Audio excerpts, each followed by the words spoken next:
All right, so today we're going to be taking a deep dive into something pretty cool, I think, the astrological forecast for tomorrow, April 6th, 2025. And to do that, we're going to be using Text Calais, which is by Tarot by High C.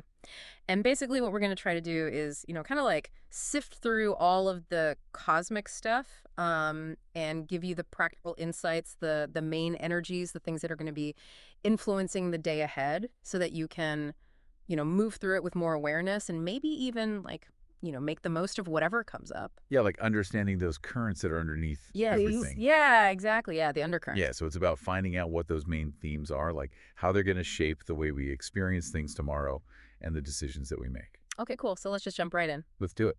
The first theme that really jumps out is this like sense of optimism and a push towards like being bold, like taking risks. There are a lot of words like optimism and possibility and confidence, even the idea of a broader perspective. It just feels like we're being encouraged to step up.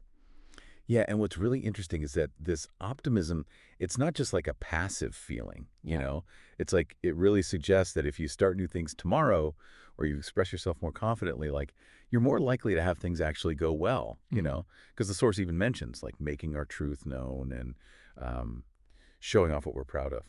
So yeah, sounds like tomorrow's going to be a good day to like put your ideas and talents out there, really share them with the world. Oh, for sure, for sure. And then it even says that we may come to regret the chances we didn't take. That's a powerful statement. So I'm curious, for you, our listener, where do you think this boldness, like where would it benefit you the most tomorrow? Hmm, that's a good question. Well, the forecast specifically mentions like going for those creative projects that you've been thinking about, or enjoying some passionate encounters, and just generally expressing yourself in an authentic way. Mm. It's like those are the areas where this energy is going to be the most like powerful. And what's really cool is that it even says these actions are going to be, quote, elevated by love, friendship, and abundance. So it sounds like things are really going to flow in a positive direction. And it even suggests that, like, even our long-held ideals, like the things we've been dreaming about, they might actually feel closer to becoming a reality tomorrow. Wow, that's huge. Right. It's pretty exciting. Yeah, definitely. But then, there's also this reminder in here about balancing all this like individual drive with our connections to others. It's not just about, doing our own thing, is it? Exactly. You can't just like go off on your own and ignore everyone else. Yeah. It's more like like a dance or something where you're sometimes leading and sometimes following, and you got to be sensitive to your partner. So it's about being assertive, but not forgetting the needs and perspectives of the people around you. Right. Yeah, I gotcha. Okay, so moving on to the second big theme that emerges is this like surge of passionate and creative energy, but with like a real depth of emotion. The source uses phrases like big feels, big wins, big realizations. Um, what do you think is driving this energy?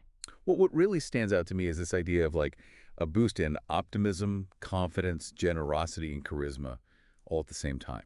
And that's a lot of positive energy all at once, right? Yeah, it is. And I think it really aligns with this message about seizing opportunities, taking on new adventures. And it's like it's this energy that's pushing us to move beyond our comfort zone and really go for it. Oh, I like that. I like that a lot.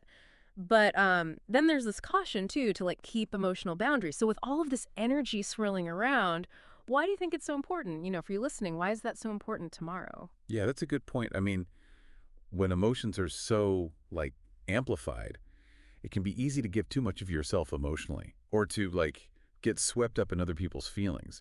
So having those healthy boundaries, it's like it protects you, helps you stay grounded. And the source even says that, quote, intuition is sharp tomorrow. So, trust your gut feelings about where to draw the line. Mm. And it seems like it's going to be a time where, affection and creativity flow easily. So people are going to be very attuned to each other's emotions. Yeah, that makes sense. That makes sense. Okay, so this leads us to the third theme. And it comes with like a gentle warning about the allure of nostalgia. The source says, and this is so true, nostalgia is seductive. Like we've all been there, 100%. right? Oh, yeah, definitely. And what's interesting is that it might actually bring some things to the surface tomorrow. It specifically says old lovers, creative dreams, and childhood snacks might resurface. It's like, the past can really have a strong pull on us. Oh, it really can. And while we're being encouraged to like be bold and speak from the heart, which echoes that first theme, there's this important reminder to quote, be careful not to romanticize the past. So, for you, our listener, why is that distinction so important to keep in mind tomorrow? I think it's because, the past can be comforting, but if we get lost in some idealized version of it, we might miss out on the opportunities that are right in front of us, the ones that the other energies are pointing towards. It's like the guidance is to really focus on what brings us joy right now, not what brought us drama in the past. So it's not about forgetting the past, but it's about learning from it and then moving forward. Yeah. Yeah, I love that. Learn from it and move forward. So basically, if we look at tomorrow, April 6th, 2025, it seems like it's a day full of optimism with lots of creative energy and this like heightened sense of emotion. But we also have this pull of the past that we need to be mindful of. Exactly. It's like we have all this momentum to move forward, but we need to stay grounded emotionally and really check in with ourselves. Are these nostalgic feelings guiding us towards something that's truly joyful? Or are they just pulling us back into like a familiar comfort zone, even if it's not necessarily good for us? Hmm. Good question. So, for you listening, what new paths or creative ideas are you feeling drawn to explore tomorrow? And how can you connect with others in a genuine way while also taking care of your own emotional space? And, without letting the past control your present choices. As you think about tomorrow, what message or what guidance feels the most important for you to remember? Yeah, that's a really good question to ponder as we head into tomorrow.